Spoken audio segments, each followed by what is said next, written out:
If you're seeking a more formal, yet approachable alternative to the 4-in-hand tie knot, the half Windsor knot is a great choice.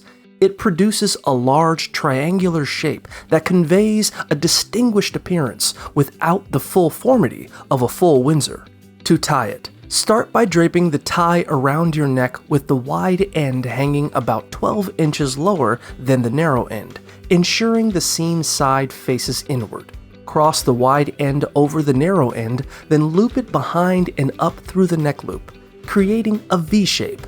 As you continue the process, feed the wide end through the knot at the base of the neck loop and tighten by pulling on the narrow side while pushing up on the knot. If the tie's length isn't right, simply adjust and try again.